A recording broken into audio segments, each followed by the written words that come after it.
হাসিনার আমলে আটকায় নাই, ইউনূসের আমলে আটকায় নাই, বিএনপির আমলে আটকাইলো কেন? কারণ ইকোনমির অবস্থা জয় বাংলা হয়েছে। আমির খসরু কইছে না, এখনো সিদ্ধান্ত নেয় নাই আইএমএফ, আমাদের লোনের টাকা দিবে না বলে নাই, জুলাই মূল্যায়ন হবে নাকি? হুই ভাবিছে দিবি লোন, না দিবি না, আইএমএফ লোন দিবি না, আইএমএফ এর দরজা বন্ধ, দরজা বন্ধের শব্দ দেন এডিটর সাহেব। আইএমএফ বন্ধ করে নাই দরজা, বিএনপি নিজেই বন্ধ করেছে, নিজে মারিছে। কেমনে? পরে দেখব। তার আগে একটা ইকোনমিক্সের জন্য গুরুত্বপূর্ণ র্যাঙ্কিং দেখি, অর্থনীতির জন্য। এইখানে 3 মাসের তারেক রহমানের শাসনকালের ইকোনমির অবস্থা কি হয়েছে, বিদেশিরা কিভাবে দেখিচ্ছে, পশ্চিমা শক্তি কিভাবে দেখিচ্ছে, সেটা বোঝা যাবে। এই র্যাঙ্কিং বোঝার আগে কয়েকটা জিনিস জানা নেওয়া দরকার, তাইলে বুঝতে সুবিধা হবে।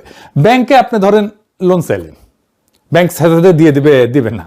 ব্যাংক আপনাকে লোন দিবে নাকি দিবে না, এটা নির্ভর করে আপনার ক্রেডিট রেটিং এর উপরে, মানে আপনি লোনটা শোধ দিতে পারবেন কিনা, এটাই হইতেছে আপনার ক্রেডিট রেটিং।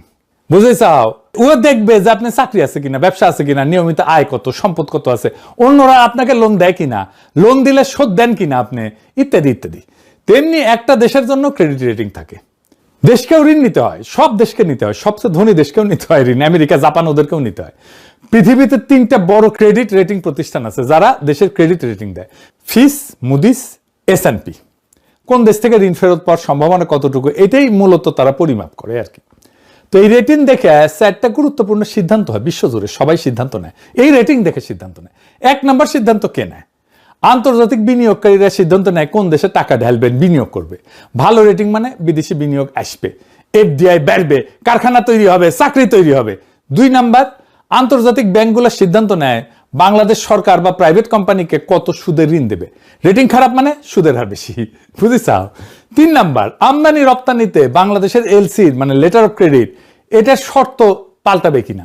রেটিং খারাপ মানে বিদেশি ব্যাংকগুলো বাংলাদেশের ব্যাংকের LC গ্রহণ করতে চায় না, বলে অ্যাডভান্স পেমেন্ট করো, কনফার্মেশন ফি বাড়ায়, মানে গার্মেন্টস, ওষুধ, ইলেকট্রনিক্স যা যা আমদানি করা হয় সবার খরচ বেড়ে যায়। 4 নাম্বার হইতেছে IMF, বিশ্বব্যাংক, ADB, এদের সিদ্ধান্ত ফিচের রেটিং একটা সূচক হিসেবে কাজ করে। ঋণের শর্ত এবং সহজলভ্যতা সবই প্রভাবিত হয় ফিচের রেটিং দিয়ে। মানে ফিচের একটা সিদ্ধান্ত মানে বিদেশি বিনিয়োগ, ঋণের সুদ, আমদানি ব্যয় এবং ঋণ পাওয়ার সম্ভাবনা 4টাতেই প্রভাব পড়ে। আর ফিচের আর একটা সূচক আছে যেটা রেটিং এর চাইতে গুরুত্বপূর্ণ, সেটা কি? আউটলুক। এটা ভবিষ্যতের সংকেত বলে এই দেশের অর্থনীতি কোন দিকে যাইতেছে, কোন রাস্তায় যাইতেছে, স্থিতিশীল, ইতিবাচক না নেতিবাচক, বুঝেছাও। রেটিং একটা স্ন্যাপশট, মানে একটা সময়ের ছবি, মানে নির্দিষ্ট সময়ের ছবি। আউটলুক মানে ট্র্যাজেক্টরি, কোন দিকে যাইতেছে, বুঝেছাও। তো আউটলুক যখন স্থিতিশীল, বিনিয়োগকারীরা তখন স্বস্তি পায়, রেটিং নামার সম্ভাবনা কম। আউটলুক যখন নেগেটিভ, তার মানে বোঝা যাচ্ছে আগামী 12 থেকে 24 মাসে রেটিং আরো নামবি, বিনিয়োগকারীরা দূরে সরে যাবে, ঋণের সুদ বাড়বি, দেশের অর্থনৈতিক ফাঁস টান হয়ে বসবি। এখন এই কাঠামো মাথায় রেখে বাংলাদেশের ফিচের ইতিহাসটা দেখি, ফিচ কি কি রেটিং দিছিল, কখন কি দিছিল, কেমন দিছিল সেটা। হাসিনার শেষ সময় 27 মে 2024 ফিচ রেটিং দিল, নামাইছিল BB- থেকে B+ নামাইছিল। প্লাস মানে বেশি না, খারাপ, কিন্তু আউটলুক রাখছিল স্থিতিশীল। IMF লোন দিছে। ইউনূসের আমলে 22 মে 2025 ফিচ B+ এটা রাখছিল, আউটলুক স্থিতিশীল রাখছিল। রেমিটেন্স 28% বৃদ্ধি পাইছিল, গার্মেন্টসের রপ্তানি 10% বৃদ্ধি পাইছিল, সব ফিচ স্বীকার করেছে। বিএনপি বিজয়ের পরপরই ফেব্রুয়ারি 2026 ফিচ কইছিল যে B+ ঠিক আছে, স্থিতিশীল, বহাল রাখছে। ফিচ বলছিল যে 12 ফেব্রুয়ারি নির্বাচন স্বল্প মেয়াদী রাজনৈতিক এবং নীতিগত অনিশ্চয়তা কমাইছে, মানে পজিটিভলি দেখছিল, ইতিবাচক ভাবে দেখছিল। 17 এপ্রিল 2 মাস পরে IMF কইল তোমার ঋণের যে কিস্তি বাকি আছে যেটা ছিল তা দিমু না, কারণ তুমি সংস্কার করতেছো না। তার 3 সপ্তাহ পরে 13 মে 2026 বিএনপি 85 দিনের মাথায় বাংলাদেশের আউটলুক স্থিতিশীল থেকে নেতিবাচক করে দিল, ফিচ ধপাস করে পড়লো। 3 মাস যা নাই, স্থিতিশীল থেকে নেগেটিভ করলো। তো ফিচ কেন এই সিদ্ধান্ত নিল? ফিচ বলছে আর্থিক খাত সংস্কার না হওয়া, ব্যাংকিং খাতের খেলাপি ঋণ এটা 30%-এর বেশি, আর জিডিপি গ্রোথ এটা নোজ ডাইভ দিতেছে, মানে নাক যে এটা নোজ ডাইভ দিতেছে। 2026 এটা 3.7 হবে, সামনের বছর আরো কমবে, 3.5% হবে। কোভিডের টাইমে এই লেভেলে নামিছিল। এখন কইবেন জিডিপি কি, এটা খায় না মাথা দেয়, জিডিপি বাড়লে আমার কি লাভ? এটা আমি আগে কইছি, আবারও কই। দেশের ভিতরে এক বছরে যত পণ্য আর সেবা তৈরি হয় সব মিলায় যোগফল হইতেছে জিডিপি। চা দোকানের চা থেকে শুরু করে গার্মেন্টসের সার, ডাক্তারের ফি, রিক্সা চালকের ভাড়া সব। আর গ্রোথ মানে কি? গত বছরের চেয়ে এই বছর কত শতাংশ বেশি তৈরি হইল? 5% গ্রোথ মানে গত বছর যা হয়েছিল এই বছর তার চেয়ে 5% বেশি, 5% বেশি। গত বছর 100 হইলে এবছর 105। বুঝেছাও? ধরেন একটা গ্রামে গত বছর 100 টাকার পণ্য তৈরি হইলো, এই বছর তৈরি হলো 106 টাকার, তাহলে গ্রোথ হইল 6%। তো সাধারণ মানুষের জীবনে এর কি প্রভাব? গ্রোথ ভালো হইলে 6 থেকে 7% হইলে এটা ভালো গ্রোথ বলা হয় দেশের ক্ষেত্রে। কারখানা বাড়ে, চাকরি বাড়ে, ব্যবসায়ীর হাতে টাকা আসে, কর্মচারীর বেতন বাড়ে, সরকারের ট্যাক্স বাড়ে, রাস্তাঘাট, হাসপাতাল, স্কুলে খরচ বাড়ানোর সুযোগ হয়, দোকানে বেচাকেনা বাড়ে, ছোট ব্যবসায়ী লাভ পায়। গ্রোথ কম হইলে এটা 3 থেকে 4% হচ্ছে কম গ্রোথ। নতুন চাকরি কম তৈরি হবে, বেতন বাড়বে না, জিনিসপত্রের দাম বাড়বে, কিন্তু তরুণরা বিদেশে যাইতে চাইবে, ব্যবসায় বিনিয়োগ করতে চাইবে না। তাইলে আগের বছরগুলোর জিডিপি হিসাব দেখায়, তাহলে ভালো বুঝতে পারবেন যে আমাদের জিডিপি কোন দিকে যাইতেছে। এইটা সাহেব একটা গ্রাফ ক্রিয়েট করে দেখান। 2010 5.6%, 2011 6.5%, 2012 6.5%, 2013 6%, 2014 6.1%, 2015 6.6%, 2016 7.1%, 2017 6.6%, 2018 7.3%, 2019 7.9%, 2020 3.4%, 2021 6.9%, 2022 7.1%, 2023 5.8%, 2024 4.2%। এটা হইতেছে প্রফেসর ইউনূসের আমলে। বুঝেছেন? তো ব্লুমবার্গ এটা কিন্তু একটা বিখ্যাত প্রতিষ্ঠান, এর নিজের ভাষায় কইছে যে বাংলাদেশের B+ রেটিং ইতিমধ্যে junk rated, highly speculative for investors. মানে বাংলাদেশে কোনো বিদেশি ইনভেস্টমেন্ট আসবে না এই রেটিং থাকলে, যতই চেষ্টা করুক, যতই প্রণোদনা দিক। এটাই বাংলাদেশের আন্তর্জাতিক অর্থনীতির রায়, বিএনপির স্কোর কার্ড। আমি না ফার্স্ট হয়েছি, মাত্র 85 দিনে অর্জিত 3 মাস ইকোনমি জয় বাংলা করে দিল, মাত্র 3 মাস। কার টাইমে ইকোনমি তাহলে জয় বাংলা হইলো? বিএনপির আমলেই তো। আর ইউনিসের আমলে কি হয়েছিল? রিজার্ভ 20 বিলিয়ন থেকে 31.72 বিলিয়নে গেছিল, রেমিটেন্স রেকর্ড $32.8 বিলিয়ন 2025-এ, আর $4 বিলিয়ন বৈদেশিক ঋণ শোধ করা হয়েছে। তারপরেও ও কয় ভঙ্গুর অর্থনীতি। বিএনপি ক্ষমতা পাইছিল হাসিনার চেয়ে ভালো অবস্থায়, ইউনিসের চেয়ে দৃঢ় ভিত্তিতে পাইছিল, সেটা 3 মাসে বেড়াচাড়া করে দিছে। হঠাৎ এই 3 মাসে কেমনে হইল অর্থনীতির এই অবস্থা? এটা হঠাৎ করে হয়েছে, কিন্তু কেন হঠাৎ হয়েছে এটা মনে হয় বিএনপিও বুঝতে পারে না, বা বুঝলেও চেপে যাইতেছে। আমি ধরাই দিতেছি, একেবারে খাপে খাপ মমতাজের ভাব মিলে যাবে। আপনারাও বুঝতে পারবেন কেমনে ডটগুলো মিলায় দেখতে হয়।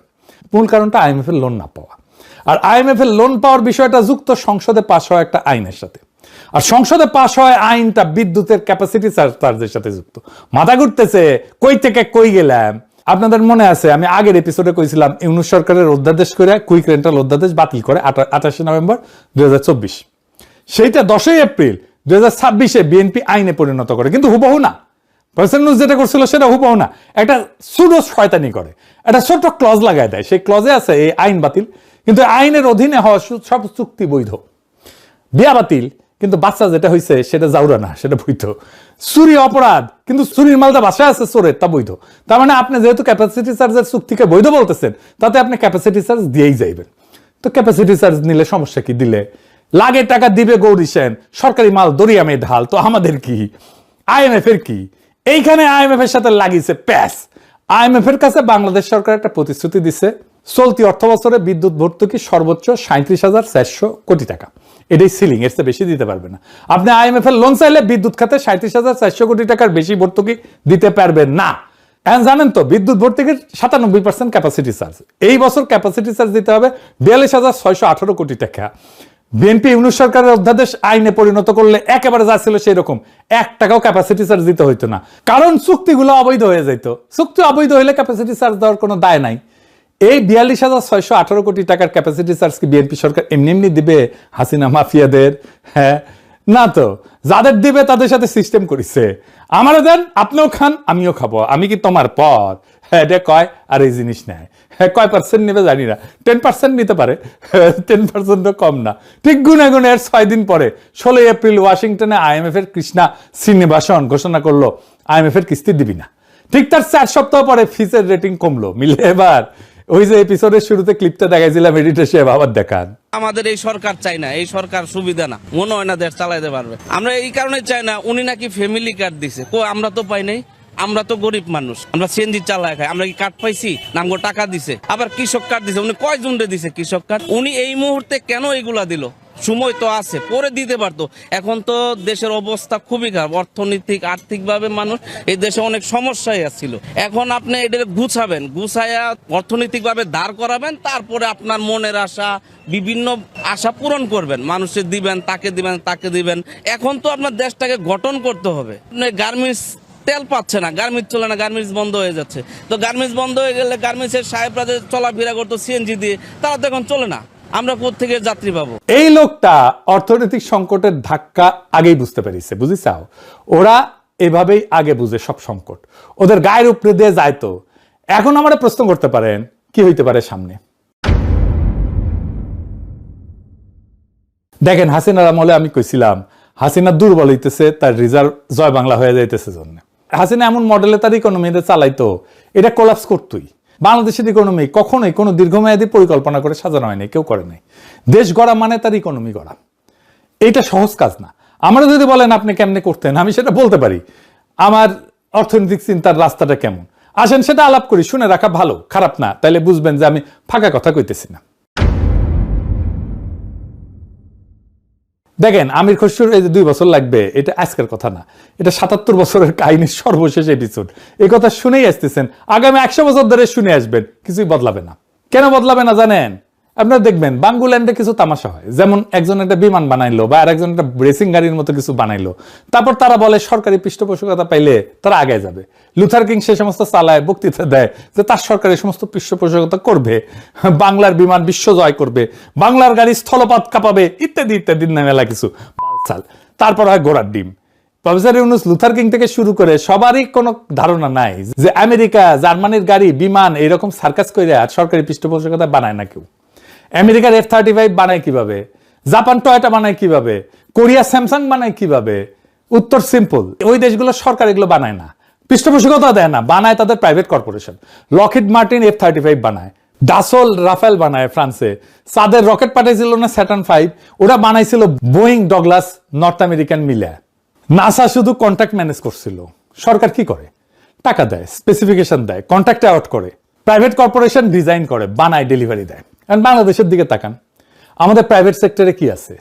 এসালম, সামিট, বসুন্ধরা, বেক্সিমকো, এগুলো তো বড় বড় নাম, তাই না? এরা গত 16 বছরে কি করেছে? ইনোভেশন, আবিষ্কার, টেকনোলজি, নতুন পণ্য, কিচ্ছু না। ক্যাপাসিটি চার্জ নিছে, ইন্ডেমনিটি আইনে টাকা পাচার করেছে, লুটপাটে এরা ওয়ার্ল্ড ক্লাস। কিন্তু এদের দিয়ে বাংলাদেশের টয়টা বানাবেন পারবেন না, এদের দিয়ে বাংলাদেশের স্যামসাং বানাবেন পারবেন না, ওরা ওই মালই না। স্যামসাং 1938 সালে শুরু হয়েছিল একটা মুদির দোকান হিসেবে, আজকে আইফোনকে চ্যালেঞ্জ করে। সনি যুদ্ধের পর শুরু হয়েছিল একটা পোড়া দোকানে রেডিও সারাইতো। 80 বছরে তারা কোথায় গেছে দেখেন, কারণ রাষ্ট্র ছিল, আইনের শাসন ছিল, ক্রেডিটের সিস্টেম ছিল। আমাদের কি আছে? কিছুই নেই, বালটাও নাই। সরকার সামান্য ইউরিয়া সার প্রক্রিয়া করতে পারে না, আন্তর্জাতিক কন্ট্রাক্টর আমাদের দরপত্র পাত্তাই দেয় না। দেখেন কি অবস্থা। সরকারি চিনির মিল চিনি বানায়, বেচতে পারে না। ভারত থেকে চিনি আমদানি করি, এই হলো আমাদের রাষ্ট্রের দক্ষতা। কোনো ব্যাকগ্রাউন্ড কাজ নাই, কোনো কাঠামোগত পরিকল্পনা নাই, শুধু স্লোগান। কোটি কোটি চাকরি ভেতর দেখাও, কোন কর্পোরেশনে চাকরি হবে, কোন সেক্টরে চাকরি হবে, কোন ইন্ডাস্ট্রিতে চাকরি হবে? সেই ইন্ডাস্ট্রি এখন কই? কিছু নাই, শুধু মুখের আওয়াজ। আওয়াজে ভাবেই আম্বিয়া এরা। আমাদের একটাই সেক্টর সত্যিকার অর্থে গ্রো করছে, গার্মেন্টস। কেন? এটা লো স্কিল, সস্তা শ্রম, এক্সপোর্ট। মাঝখানে আমাদের কন্ট্রিবিউশন কি? সস্তা শ্রমটা আমাদের কন্ট্রিবিউশন, আর কিছু না। বুদ্ধি না, টেকনোলজি না, ইনোভেশন না, শুধু সস্তা শ্রম। 40 বছরে আমরা এই ফাঁদ থেকে বের হইতে পারতেছি না। ভিয়েতনাম পারছে, চীন পারছে, আমরা পারি নাই। কারণ আমাদের কোনো স্যামসাং নাই, কোনো হুয়াওয়ে নাই। আমাদের আছে এসালম যে ব্যাংক লুটে, আমাদের আছে দরবেশ বাবা যে শেয়ার বাজার লুটে। বাংলাদেশে প্রকৃত উৎপাদনশীল কর্পোরেশন গড়ে তুলতে হবে।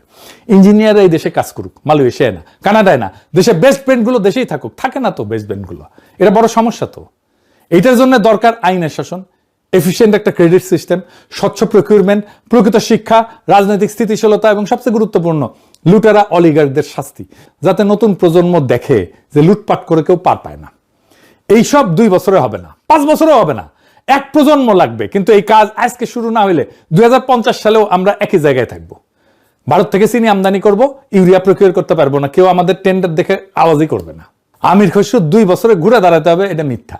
সত্য কথা, ভোট হারানোর ভয়ে ও বলবে না। সবাই মিথ্যা স্বপ্ন বেছে। আমার যে রাস্তা কঠিন রাস্তা, শর্টকাট নাই, ম্যাজিক বুলেট নাই। আসল কাজ প্রাইভেট সেক্টরকে লুটেরাদের থেকে উৎপাদকে রূপান্তর করতে হবে, রাষ্ট্রকে দুর্নীতি থেকে দক্ষতায় রূপান্তর করতে হবে, শিক্ষাকে সার্টিফিকেট থেকে স্কিলে রূপান্তর করতে হবে। যেই কাজ করবে সে বাংলাদেশের জন্য কিছু করবে, যে শুধু স্লোগান দেয় বুঝবেন সে কিছুই করবে না, কারণ সে জানে না তো সমস্যাটা কোথায়। যেদিন বাংলাদেশ এই রাস্তায় উঠবে সেটাই হবে আমাদের আজাদি। আমরা সেই দিনের অপেক্ষায় আছি। ইনকিলাব জিন্দাবাদ।